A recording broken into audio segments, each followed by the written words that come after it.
ফুচকা বনাবৰ কাৰণে মই প্ৰথমে ইয়াত প্ৰায় 1.5 কাপ ময়দা লৈছোঁ আৰু ইয়াত মই প্ৰায় 2-2.5 কাপমান চুজি দিম। ময়দা আমি অলপ কমকৈ লৈ লওঁ। অলপমান নিমখ অলপ দিম এতিয়া আৰু লগতে আমি কুমুহীয়া আমাৰ যোনটো গৰম পানী সেয়া গৰম পানী অলপ দি আমি এটা সফ্ট ডো বনাই ল'ম। চ' এনেকৈ অলপ পানী দিম, মিক্স কৰিম আৰু এনেকৈ গৰম পানীতে আমি লাহে লাহে অলপকৈ দি এটা সফ্ট ডো বনাই লওঁ। চ' আমাৰ ডোটো ৰেডি হৈ গ'ল আৰু আপোনাৰ চাব পাৰে আমি যেতিয়া এইটো আঙুলিতে অলপ চেপি দিম এইটো বাউন্স বেক কৰে, মানে আমাৰ ডোটো পাৰফেক্ট হৈছে। আৰু এতিয়া কি কৰিম, মই গামোচা এখন ভিজাই লৈছোঁ আৰু তাৰে পানীটো আমি ওলাই লৈছোঁ, গামোচাখন ভিজাই মানে আতি লৈছোঁ আৰু আমি ভিজা গামোচাখন ইয়াৰ ওপৰত ঢাকি দিম আৰু আমি এইটো ডোটো আমাৰ ৰেষ্ট হ'ব দিম মিনিমাম আধা ঘণ্টা। আৰু আপোনালোকে মনত ৰাখিব, যদি ফুচকা কেতিয়াবা ঘৰত বনায় তেতিয়া ৰেষ্টিংটো আটাইতকৈ বেছি ইম্পৰ্টেণ্ট। যদি আমি ফুচকাক ৰেষ্ট দি দিওঁ তেতিয়া আমাৰ ফুচকাৰ যোনটো পুৰি থাকে পুৰিটো কেতিয়াও নুফুলে। চ' আমি ৰেষ্টিং দিবই লাগিব মিনিমাম আধা ঘণ্টা। আৰু এনেকৈ মই গামোচাখন তিয়াই লৈছিলোঁ আৰু এইখিনিত এতিয়া মই এনেকৈ ৰেষ্ট কৰি থ'ম আধা ঘণ্টাৰ কাৰণে। চ' যিহেতু আমাৰ ডোটো আধা ঘণ্টা ৰেষ্টত আছে, চ' সেইটো সময়ত মই ফুচকাৰ আমাৰ যোনটো পানী থাকে সেই পানীটো বনাই ল'ম। আৰু পানীটোৰ কাৰণে মই প্ৰথম পুদিনা লৈ লৈছোঁ। পুদিনা মই প্ৰায় 3 মুঠি লৈ লৈছোঁ আৰু ধনিয়া মই প্ৰায় 1.5 মুঠিমান দিম ইয়াত। চ' পুদিনা অলপ বেছি লাগে আৰু ইয়াত অলপমান নিমখ, লগতে মই আদা এনেকৈ কাটি লৈ লৈছোঁ টুকুৰা কৰি, আৰু এয়া আদা দি দিম ইয়াত। আৰু আদা মই এনেকুৱা প্ৰায় 4 পিচ দি দিছোঁ। লগতে আমাৰ জলকীয়া 2টা দিম আৰু ইয়াত মই এতিয়া বৰফ দি দিম প্ৰায় 5-6 পিচমান, মানে আমাৰ আইচ কিউব যোনটো থাকে আইচ কিউব দি দিম মই ইয়াতে 6টামান, প্ৰায় 5-6টা আইচ কিউব। আৰু ইয়াত মই এতিয়া অলপ ঠাণ্ডা পানী দি দিম।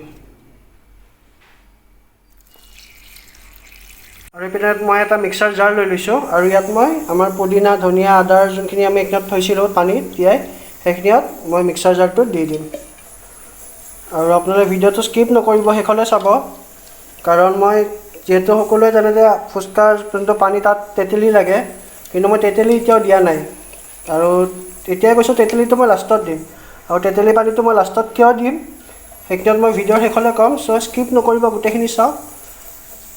আৰু ইয়াত মই এতিয়া অলপ চেনি দি দিম আৰু এইখিনিত আমি এতিয়া গোটেইখিনি আমি মিক্স কৰি ল'ম, মানে মিক্সাৰ গ্ৰাইণ্ডাৰত গোটেইখিনি মিক্স কৰি ল'ম।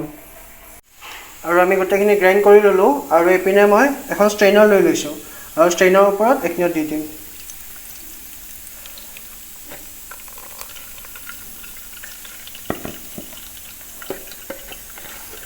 ষ্ট্ৰেইনাৰৰ ওপৰত কিয় দিছোঁ, কাৰণ আমি যেতিয়া ষ্ট্ৰেইন কৰিম তেতিয়া যদি আমাৰ পুদিনা বা ধনিয়া যদি গোটা পাত অলপ থাকি যায় তেতিয়া ষ্ট্ৰেইনাৰত থাকি যাব আৰু এইখিনিত আমাৰ মুখত নালাগিব।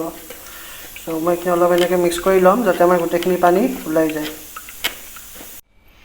আৰু আমাৰ ডোটো প্ৰায় আধা ঘণ্টা আমি ৰেষ্ট দিছিলোঁ আৰু আমাৰ প্ৰায় আধা ঘণ্টা হৈ গৈছে। আৰু এতিয়া কাপোৰখন ওলাই ল'ম আৰু ডোটো এতিয়া যিহেতু আমাৰ ডোটো চফ্ট হৈ গৈছে আৰু চ' ইয়াৰে 2টা পাৰ্ট কৰি ল'ম, এনেকৈ ইকুৱেল পৰ্চনত ডিভাইড কৰি ল'ম। চ' এইটো এটা আৰু এইটো এটা আৰু আমি এইটো এতিয়া বেলি ল'ম। যিমান পাতলা পাৰোঁ সিমান পাতলা কৰি আমি এইটো বেলি ল'ম আগতে।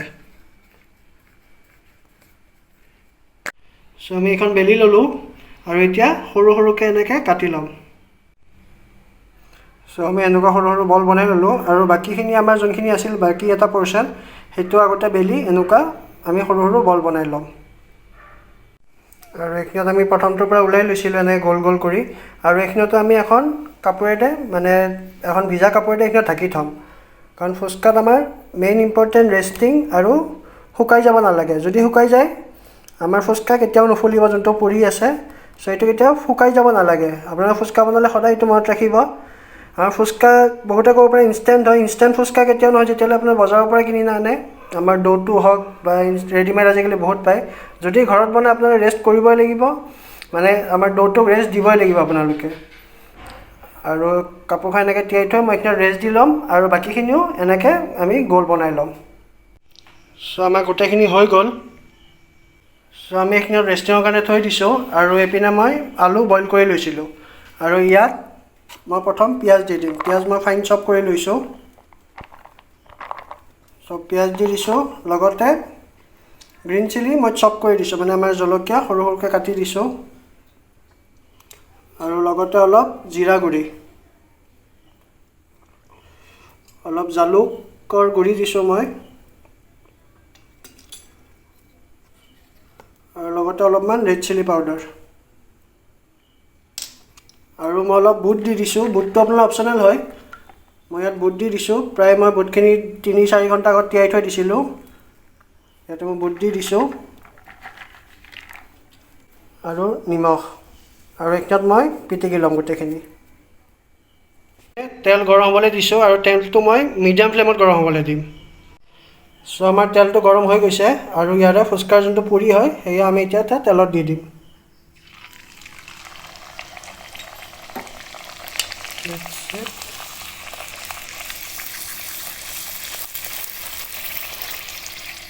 চাব পাৰে কেনেকৈ ফুলি গৈছে আমাৰ।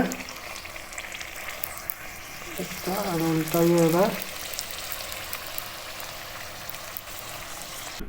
আৰু এইপিনে আমাৰ আলুখিনিও পিটিকা কৰা হৈ গ'ল। চ' আমাৰ ফুচকাৰ যোনটো পুৰি হয় সেই গোটেইকেইটা হৈ গৈছে, দেখা পাইছেনে? ফুলি গৈছে কেনেকৈ। আৰু এইপিনে যোনটো মই ফুচকাৰ পানী বনাই লৈছিলোঁ আৰু মই কৈছিলোঁ যে প্ৰায় 70% হৈছে। আৰু আহক বাকীখিনি আমি এতিয়া ইয়াত কৰোঁ। আৰু ইয়াত প্ৰথম মই ঠাণ্ডা পানী দি দিম আৰু লগতে অলপমান জিৰা গুড়ি, চাট মছলা অলপ আৰু অলপমান ক'লা নিমখ।